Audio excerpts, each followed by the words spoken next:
पुढील कार्यक्रम प्रसारित करणारे आहेत जॉयस्मेर मिनिस्ट्रीचे मित्र आणि भागीदार.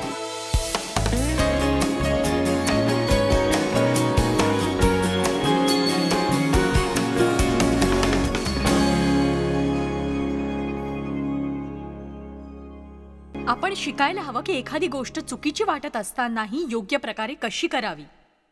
आपल्याला योग्य ते करायचंय, जरी त्यामुळे आपल्याला खूप वाईट वाटत असेल, जरी आपल्याला आपलं सर्वस्व गमावल्यासारखं वाटत असेल तरीही आपण जे योग्य आहे ते आपण खूप खूप खूप काळापर्यंत योग्य निकाल प्राप्त होईपर्यंत करायचंय.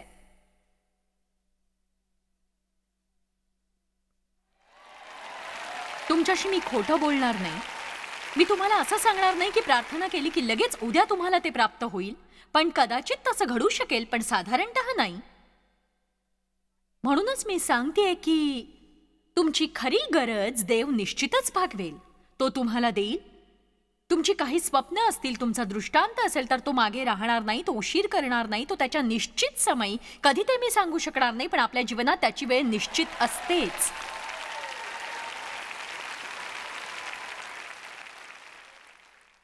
आणि दरम्यानच्या काळात मी केलेली चूक तुम्ही करू नका की स्वबळावर ती गोष्ट करायचा प्रयत्न करायचा आणि दयनीय व्हायचं. आनंदी राहा जिथे आहात तिथे, किंवा ज्या मार्गावर आहात तिथे. जर सैतानाला तुम्हाला निराश करायचं असेल, रोज उठल्यावर जेवढं म्हणून आनंदी राहता येईल तितकं आनंदी राहा. आनंदी राहा, देवावर प्रेम करा आणि रोज मोठ्यांदा बोलण्याची गरज आहे की देवा, माझ्या दृष्टांताच्या पूर्णतेसाठी मी तुझ्यावर अवलंबून आहे, पण देवा जरी ते साध्य झालं नाही तरी मी तुझ्यावर प्रीती करणार. मी खूप आनंदी राहणार, ते साध्य झालं तरी किंवा नाही झालं तरी. जर ते योग्य असेल तर ते तू करशीलच. देवाचा महिमा मी इतकी उत्साहित आहे की मला असं वाटतंय धावत सुटावं किंवा काय करावं कळतच नाहीये. हा पहा, जगाचे पाप हरण करणारा देवाचा कोकरा. मला नक्की ठाऊक आहे, लोक म्हणतील हा कोण, आम्ही त्याविषयी काहीच ऐकलं नाही, तो केवळ सुताराचा मुलगा होता ना. कोण आहे तो? जेव्हा माझं सेवाकार्य नुकतंच प्रसिद्ध होत होतं, मला अशा मोठमोठ्या सभांमध्ये व्याख्यान देण्यासाठी बोलवण्यात आलं, पण लोकांनी मला असं विचारलं की कुठून आलात तुम्ही, आम्ही तुमच्या बाबतीत ऐकलं नाही. आणि मी विचार करायचे की मी कुठेतरी होते खरं, पण जिथे होते तिथे तुम्हाला यायचं नव्हतं. आता तुम्हाला माझं सेवाकार्य किती प्रसिद्ध आहे ते ठाऊक आहे.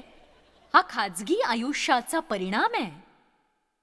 गेल्या 35 वर्षाच्या काळात खाजगीपणे मी जे काही केलं आणि मी अजूनही माझ्या जीवनात ते करतेय, असा विचार मुळीच करू नका की जाहीरपणे आणि खाजगीरित्या तुम्ही वेगवेगळे असू शकता. जर तुमचं जीवन योग्य प्रकारे जगत असाल, म्हणजे खरंच तुमची मनोवृत्ती ही योग्य असावी आणि काळजीपूर्वक योग्य शब्द तुम्ही वापरायला हवेत. देवाशी तुमचं नातं योग्य असायला हवं. तुम्ही तुमच्या मनाची काळजी घ्यावी. कुठला तरी कडवटपणा, रागीटपणा, अक्षमाशीलता त्यात नसावी. जेव्हा लोकांना आवडणारी व्यक्ती म्हणून तुम्ही वावरता, हे कठीण नाही. देव हे सरळ सोपं करतो. हे करण्यासाठी कृपा पुरवतो, तसंच सामर्थ्य, शक्ती, पात्रताही पुरवतो.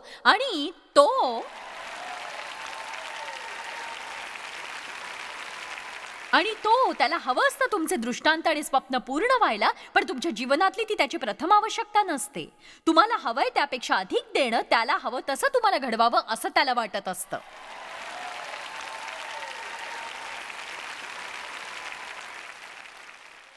मला खात्री आहे ते विचारतील तो कुठून आलाय, तर तो वाढत होता. 30 वर्षांपर्यंत 3 वर्षांच्या सेवा कार्यासाठी.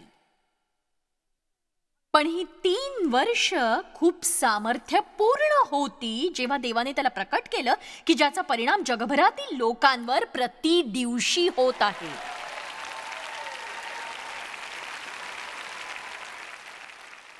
हालेलुया. जेव्हा प्रथम येशू प्रकट झाला तेव्हा तो कोण आहे हे कुणालाही ठाऊक नव्हतं, पण आज जर येशू हे नाव तुम्ही घेतलं, वा, तो वाढला. इब्री अध्याय 5 वचन 8. तो पुत्र असूनही त्याने जे दुःख सोसले, पूर्णपणे अनुभवले, तेणे करून तो आज्ञाधारकपणा शिकला. आता बघा, अनुभव पूर्णपणे योग्य तयार झाला, बघा तयार झाला, तो उगम आणि अधिकारी बनला सार्वकालिक तारणाचा. त्याच्यासाठी जे त्याचकडे लक्ष देतात त्याचं आज्ञापालन करतात. ज्या परिस्थितीमधून तो गेला, अगदी 8 दिवसाचा असल्यापासून ते 12 वर्षांपर्यंत आणि पुढे जाऊन 30 वर्षांचा होईपर्यंत देव सांगतो तो वाढत होता. आपल्याला सगळं काही सांगायची देवाला गरज नव्हती. बघा, तुमची वाढ होत असताना तुम्ही काही परिस्थितीतून जात असता, त्या सगळ्या लोकांना सांगण्याजोग्या नसतात, ज्या तुम्ही सहन करता, ज्या तुमच्यात आणि देवामध्ये असतात. बघा, जेव्हा कुठलीही स्त्री जेव्हा मुलाला जन्म देते आणि जवळचे सोडून तिला त्या खोलीत कुणीही नको असतं, कारण तिला खूप त्रास होणार असतो त्यावेळेला, आणि तिला खरंच तो होतो.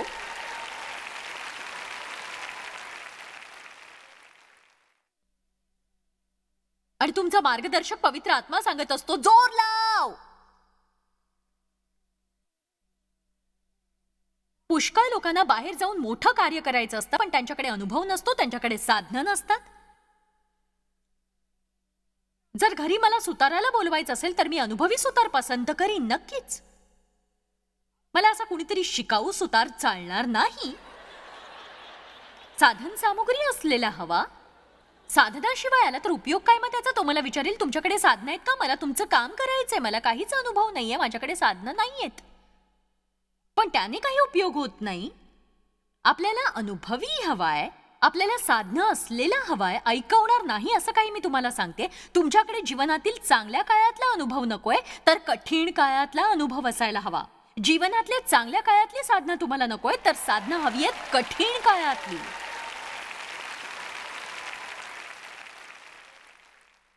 नाहीतर मग तुम्ही इतरांना फक्त सुंदर अशा कल्पनाच सांगू शकाल. तुमच्याकडे तुमचा अनुभव असावा. जेव्हा मी तुमच्याशी बोलते, मी केवळ देववचनातून सांगत नसते, मी माझं जीवन तुमच्या पुढे उलगडत असते. मला ठाऊक आहे की देव खरा आहे आणि तो तुमच्या जीवनात काय करू शकतो तेही ठाऊक आहे. जरी तो शांत असतो तरीही तो कार्यरत असतोच. जेव्हा तुम्हाला वाटतं देव काहीही कार्य करत नाही, तेव्हाच खरं तर तो अधिक कार्य करत असतो. हे लक्षात घ्या तुम्ही. देवा, माझ्या जीवनात तू कार्य करत नाहीयेस. देवा, मला समजत नाहीये, मला नाही वाटत मी जास्त काळ तग धरू शकेन, मला वाटतं आता सोडून द्यावं. असं म्हणण्यापेक्षा गरज आहे तोंड उघडून मोठ्याने म्हणा, सैतानाला जेवढं चिडवता येईल तेवढं चिडवा. म्हणा, देवा परवा नाही, मला काय वाटतंय, माझा विश्वास आहे तू कार्यरत आहेस.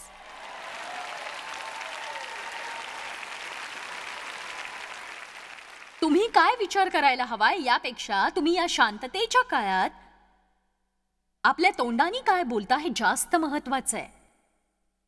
असं म्हणू नका की काहीच चांगलं घडत नाहीये, माझा वेळ वाया जातोय, काही बदल घडत नाहीये, मी सुद्धा बदलत नाहीये, कुणालाही काही काळजी नाहीये, माझ्या बाबतीत कधीच काही चांगलं घडत नाही, माझ्याकरता कधीच दार उघडलं जात नाही, कुणालाही माझं कौतुक नाहीये, माझ्याशिवाय सगळ्यांची प्रगती होतीये.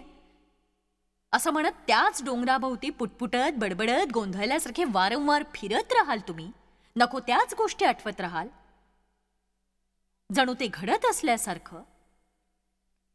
मोशे त्याच्या जीवनात सुरुवातीला 3 वर्ष 3 महिने लपला होता आणि मग तो बाहेर पडला जेव्हा त्याला वाटलं की आता तो त्याच्या इस्रायल लोकांच्या सुटकेच्या कार्यासाठी तयार झालेला आहे.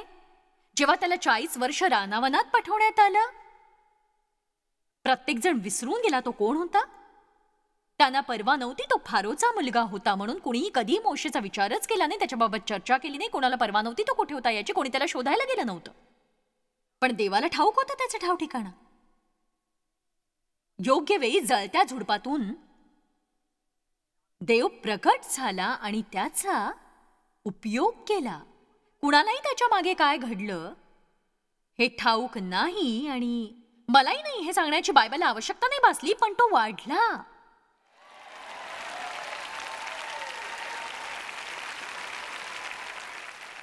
तो वाढतच गेला. आणि नंतर बाप्तिस्मा करणारा योहान आपण बघूया. लूक अध्याय 1 वचन 76. या लोकांच्या जीवनाकडे पाहताना मला खूप मजेशीर वाटतं. बायबलचा खरा अभ्यास करत असताना मला माझ्या बाबतीत आठवायला वेळ लागला नाही, आणि मग त्यासाठी तुमची तयारी असो अगर नसो, तुमचं मन त्यासाठी तयार होत राहतं. बघा, आता मी ते वाचणार आहे. म्हणजे तुम्हाला देवाने तुमचा उपयोग करावा असं खरंच वाटतं का? देवाने तुमचा उपयोग करावा म्हणून तुम्ही तयार आहात का? सांगा मला. म्हणजे खरंच तुम्हाला आवडेल याची खात्री आहे? तुम्हाला साधनं हवी आहेत का? तुम्हाला अनुभव घ्यायचा आहे का?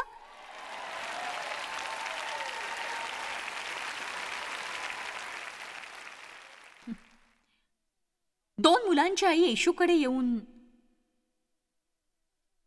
असं म्हणाली, यात आश्चर्य नाही की जेव्हा तू आपल्या राजवैभवाने येशील तेव्हा माझी मुलं तुझ्यासोबत बसलेली असावीत, एक जण उजवीकडे आणि एक जण डावीकडे. येशू म्हणाला, बाई तू काय मागतेस, तुला समजत नाही? बाप्तिस्मा करणारा योहान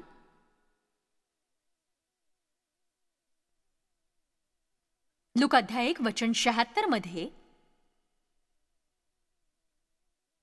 हे बाळका तुला परात्पराचा संदेष्टा म्हणतील, कारण प्रभूचे मार्ग सिद्ध करण्याकरता तू त्याच्या पुढे चालशील, यासाठी की त्याच्या लोकांस पापांच्या क्षमेने तारणाचा अनुभव द्यावा. कारण आपल्या देवाच्या परमदयेने हे झाले आहे. तिच्या योगे उदय प्रकाश वरून आमच्याकडे येईल, यासाठी की त्याने अंधारात व मृत्यूछायेत बसलेल्यांना प्रकाश द्यावा आणि आमचे पाय शक्तीच्या मार्गे लावावे. शांततेसाठी आमचे पाय शक्तीच्या मार्गे लागावे. शांततेसाठी. किती अद्भुत भविष्यवाणी त्याच्या जीवनाकरता केली होती. हे लहान बालका, तुझा उपयोग करण्यात येईल मसीहाच्या पुढे. तू याच्या पुढे जाऊन जाहीर करशील की तो येत आहे.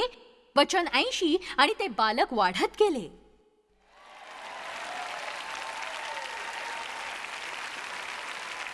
तो आत्म्यामध्ये सामर्थ्यवान होत गेला. तो अरण्यात होता, ओसाड जागेत होता. ओसाड जागेसंबंधी देवाची योजना असावी काहीतरी. ज्या कुणाचा वापर त्याला करायचा असतो त्याला तिथे जावं लागतं.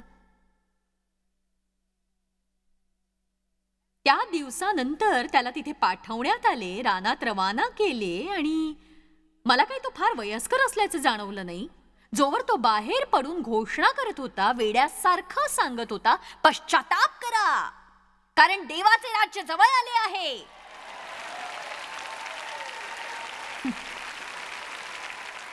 मला त्या ठिकाणी नक्की काय झाले ते समजलं नाही. ज्यावेळी तो उंटाच्या केसाचे वस्त्र वापरी आणि टोळ खात होता तेव्हा तो मला काही आदरणीय वाटला नाही. पण काहीतरी घडलं. कुणाच्या विचारांची पर्वा करायची नाही अशी त्याने तयारी केली. आणि बघा, काहींचा देव उपयोग करू शकत नाही कारण प्रत्येक जण तुमच्याविषयी काय विचार करेल यात तुम्ही अडकून बसता. आणि मग काय होतं ते सांगू का तुम्हाला? लोक वाटेल तसा विचार करू लागतात, बोलू लागतात, ज्यामुळे तुम्ही दुःखी होता, घायाळ होता आणि अशा टप्प्यावर येता की तुम्ही कशाचीच पर्वा करत नाही.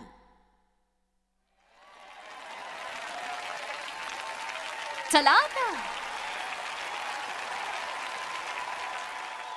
तुम्ही देवाची सेवा करणार म्हणून सगळेजण तुमची पर्वा करतील असा जर तुमचा समज असेल तर परत विचार करा. त्यांनी त्याचा विनाकारण द्वेष केला. जर तुम्ही लोकांच्या विचारांकडे अधिक लक्ष देत असाल तर देवाला तुमचा उपयोग होणार नाही. जर तुम्ही लोकांना खुश करणारे असाल, लोकांनी पाहावं म्हणून सगळं करणारे असाल, तर तुम्ही नेहमी दुखावलेले, घायाळ आणि चिडचिडे असाल. मग यावर तुम्ही कशी मात कराल? अनुभव. तो तुम्हाला नवीन साधनं मिळवून देतो. बाप्तिस्मा करणारा योहान कोणत्या परिस्थितीतून गेला मला ठाऊक नाही, पण योहान 3 मध्ये मजेशीर गोष्ट आहे. एका मिनिटासाठी आपण पाहूया ती जरा. तिथे एक व्यक्तित्व घडवलं जात होतं आणि बघा काय होतं की तो एकटा होता. कधी कधी जेव्हा तुम्ही एकटेच असता तेव्हा देव खूप महान कार्य करतो. त्या ठिकाणी बाप्तिस्मा करणाऱ्या योहानाचं काय झालं मला माहित नाही, पण त्याला एक व्यक्तिमत्व सापडलं. योहान 3:25. मग योहानाच्या शिष्यांचा एका यहुदाबरोबर शुद्धीकरणाविषयी वादविवाद झाला. ते योहानाकडे येऊन त्याला म्हणाले, गुरुजी, पहा, यार्देनेच्या पलीकडे जो आपल्या बरोबर होता, ज्याविषयी आपण साक्ष दिली आहे, तो बाप्तिस्मा करीतो आणि सर्व लोक त्याच्याकडेच जातात. सर्व लोक त्याच्याकडेच जातात. आता बघा, हा पहा, जगाचे पाप हरण करणारा देवाचा कोकरा. हाच तो. योहाना, तू शिष्यांना गमावशील, तुला काहीतरी केलं पाहिजे. तो तुझी जागा घेतोय. आता सगळेच त्याच्या मागे धावतायत. योहानाला त्याचं काहीच वाटलं नाही. त्याचं उत्तर पहा, मनुष्याला स्वर्गातून दिल्या वाचून स्वतः काही घेऊ शकत नाही, काही मिळू शकत नाही. मनुष्याला स्वर्गातून ज्या गोष्टी मिळतात त्याच तो धारण करू शकतो. दुसरा कोणताच मार्ग नाही, दुसरा कोणताच मार्ग नाही. वचन 30 त्याची वृद्धी व्हावी, पण माझा ऱ्हास व्हावा. तो अधिक खंबीरपणे वाढावा आणि माझं महत्व कमी व्हावं. देवाने मला काही करावयास पाठवले होते, मी ते केले. आता तो कार्यभार घेत आहे. मी कशाही प्रकारे त्याच्या मार्गात येऊ नये. मला प्रथम व्हायचे नाही. मला सर्व देवाच्या इच्छेवर सोपवून द्यायचं आहे.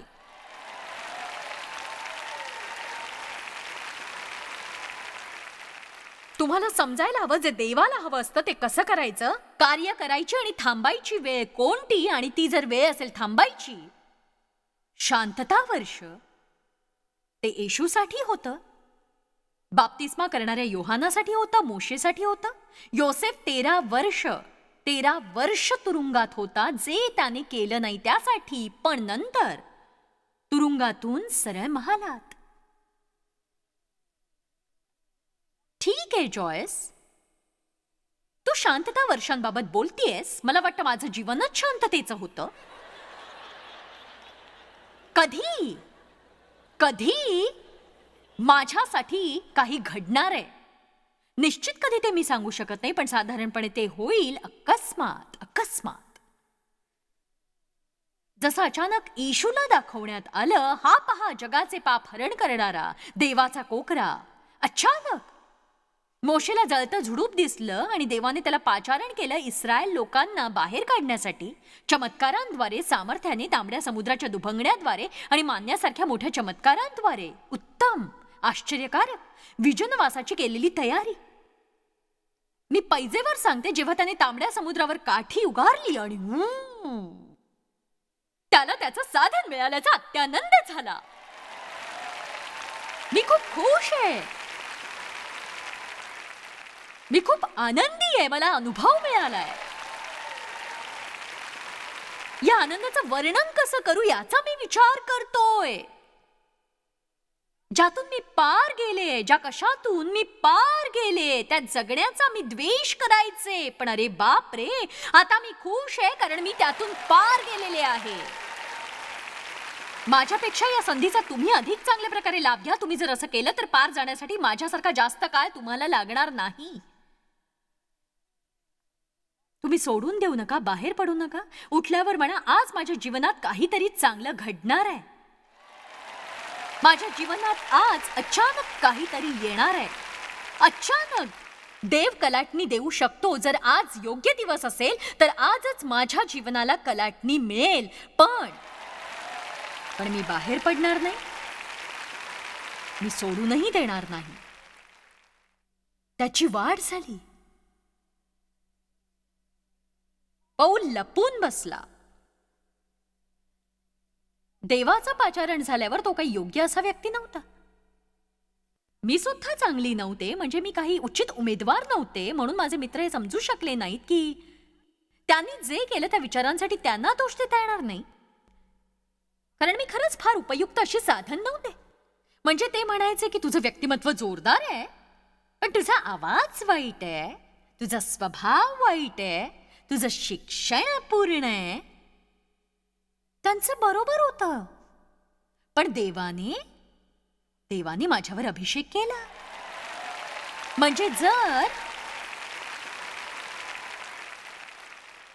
जर तो गाढवाच्या जाभाडाचा उपयोग करू शकतो.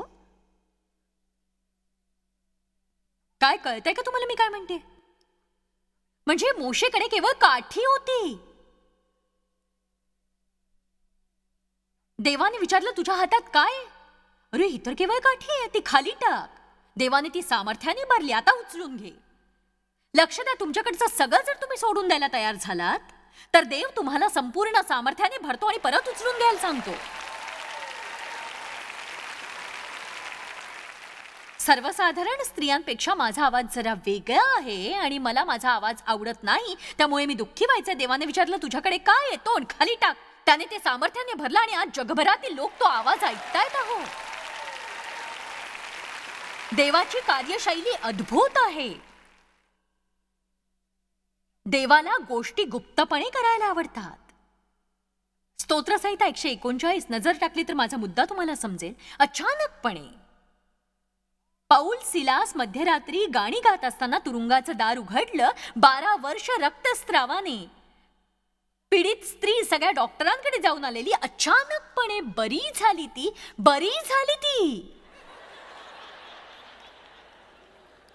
आंधळ्या बार्तिमाला दृष्टी मिळाली. तुम्हालाही मिळेल अचानक. ते घडेल आज रात्री, कदाचित उद्या सुद्धा. गेली 20 वर्ष या समस्येसह तुम्ही झोपी जाताय. उद्या अचानक प्रश्न सुटलेला असेल. अकस्मात. त्यासाठी तुम्ही डोळे उघडे ठेवायला हवेत. वचन 13, तूच माझे अंतर्याम निर्माण केलेस, तू माझ्या आईच्या उदरी माझी घडण केलीस. भयप्रद आणि अद्भुत रीतीने माझी घडण झाली आहे, म्हणून मी तुझे उपकार स्मरण करीतो. तुझी कृत्य अद्भुत आहेत हे माझा जीव पूर्णपणे जाणून आहे. मी गुप्त स्थळी निर्माण होत असता आणि पृथ्वीच्या अधोभागी विलक्षण प्रकारे माझी घडण होत असता माझी आकृती तुला गुप्त नव्हती. बघा, गर्भाची वाढ होणं हे खरंच किती अद्भुत असतं. मला आश्चर्य वाटतं जेव्हा स्त्रीला गर्भधारणा होते, लहानचं गर्भाशय जर बाहेर असतं तर पिशवीसारखं दिसलं असतं. असं इथे बाहेर लटकलेलं आपण सगळे बघू शकलो असतो. ते हे खरंच किती अगम्य ठरलं असतं सगळ्याचं दर्शन होणं. पण असं नाहीये. देवाने ते गुप्तपणे केलेलं आहे. गुप्त जागी विलक्षण प्रकारे अंधारात तो त्याचा हात तिथे नेऊन आपल्याला घडवतो, आकार देतो. आणि बायबल सांगतं, माझा एकही दिवस उगवण्यापूर्वी ते सर्व तुझ्या वहीत नमूद करून ठेविले आहे. तुम्हाला ठाऊक नाही या क्षणी देव तुमच्यामध्ये काय करतोय. गुप्त स्थळी विलक्षण प्रकारे या क्षणी तुम्हाला वाटत असलेल्या अंधारात पण देव कार्यरत आहे आणि उषःकाल होणार आहे हे लक्षात घ्या तुम्ही. मी नक्की सांगते, मोठी कलाटणी मिळण्यापूर्वी मोठ्या दुःखाला सामोरं जावं लागतं. हालेलुया. निर्गम 33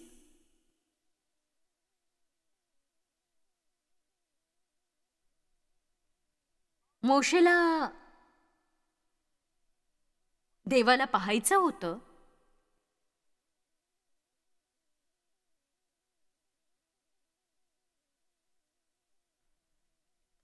मला तुला पाहायचंय परमेश्वरा. आणि तो म्हणतो, माझा मुख पाहून कोणीही मनुष्य जिवंत राहू शकत नाही. देव म्हणाला, मी माझा सर्व चांगुलपणा तुझ्या पुढून चालवतो, तुला तेवढ्याच समाधान मानावे लागेल. परमेश्वर या नावाची तुझ्यासमोर मी घोषणा करीन. ज्याच्यावर कृपा करावीसे वाटेल त्याच्यावर मी कृपा करीन आणि ज्याच्यावर दया करावीशी वाटेल त्याच्यावर दया करीन. तरी तो म्हणाला की तुला माझे मुख पाहणार नाही, कारण माझे मुख पाहिल्यास कोणी मनुष्य जिवंत राहणार नाही. परमेश्वर म्हणाला, माझ्यापाशी एक जागा आहे, इथे या खडकावर उभा राहा. येशूला खडक म्हटलेले आहे. आणि असे होईल की माझे तेज जवळून चालले असता मी तुला खडकाच्या भेगेत ठेवीन. मी निघून जाईपर्यंत आपल्या हाताने तुला झाकीन. मग माझा हात काढून घेईन आणि तुला पाठमोळा दिसेन, पण तुला माझे मुख दिसावयाचे नाही. आता या सगळ्याचा मतितार्थ काय? बघा, 15 वर्षांपूर्वी देवाने मला या वचनाचा अर्थ सांगितला असा मला विश्वास आहे. आणि तो असा आहे की मी विश्वासणारी आहे. मी माझ्या शांततेच्या वर्षात होते. मला देवाला पाहायची प्रबळ इच्छा झाली. त्याच्यापासून ऐकण्याची तीव्र इच्छा झाली. काहीच घडत नव्हतं, काहीच घडलं नव्हतं, काहीही घडत नव्हतं. मी चर्चला जात होते, छान छान टाळ्या वाजवून गाणी म्हणत होते, उड्या मारत होते वर खाली, पण काहीच घडत नव्हतं. माझ्या घरी मी पलंगावर रडत राहायचे, पण काहीच घडत नव्हतं. ज्यावेळी मी या गोंधळातून जात होते, मला माहित होतं की देव येतोय. आता जरा एक मिनिट थांब. देव येतोय. मला ते ठाऊक नाहीये, पण देव येतोय. तो म्हणाला, तुम्ही माझं मुख पाहू शकणार नाही, पण मी तुला येशू या खडकात लपवून ठेवीन. तुला माझं मुख दिसणार नाही, पण मी जवळून गेल्यावर माझे हात काढून घेईन आणि पाठमोरा मी तुला दिसेन. तर हे मला समजले त्यामधून की तुम्ही खूप मोठ्या गोंधळात असाल आजवरच्या तुमच्या जीवनातल्या. तुम्ही प्रत्येक वेळी देवाला येताना पाहणार नाही, पण खात्री बाळगा तो तिथे आहे. आमेन. काय घडेल की आज रात्री तुम्ही कदाचित पलंगावर जाल आणि देव मार्गस्थ असेल, आणि उद्या सकाळी तुम्ही म्हणत असाल, हा देवच आहे, हा देवच आहे, हा देवच माझ्या जीवनात कार्य करतोय.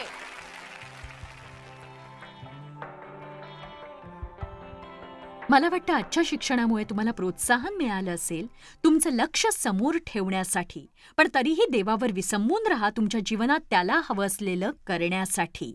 म्हणून स्वतःसाठी हे शिक्षण उपलब्ध करून घ्या. ते तुमच्यासाठी नक्कीच आशीर्वादित असं ठरेल. देवाची स्तुती असो. हा दिवस अद्भुत आनंदाचा जाओ तुमच्यासाठी. जॉयस्मायर मिनिस्ट्रीज करता तुम्ही खूप मौल्यवान आहात. आम्हाला तुमचं कौतुक आहे आणि जगभरामध्ये हे सेवा कार्य शक्य करण्याकरता आम्ही आमच्या मित्रांचे आणि पार्टनर्सचे आभारी आहोत. आम्ही एकत्रितपणे भुकेल्यांना खाऊ घालतो, गरिबांना वस्त्र देतो आणि राष्ट्रांना सुवार्ता सांगतो. तुमच्या प्रार्थनेच्या विनंती करता आमच्याविषयी आणखी माहिती मिळवा. जॉयसच्या कॉन्फरन्सच्या तारखा पहा आणि ख्रिस्ताची प्रीती जगभरामध्ये पसरवण्याकरता आमचे सहभागी व्हा. याचा सर्व खर्च जॉयस्मायर मिनिस्ट्रीचे मित्र आणि भागीदार करत आहेत.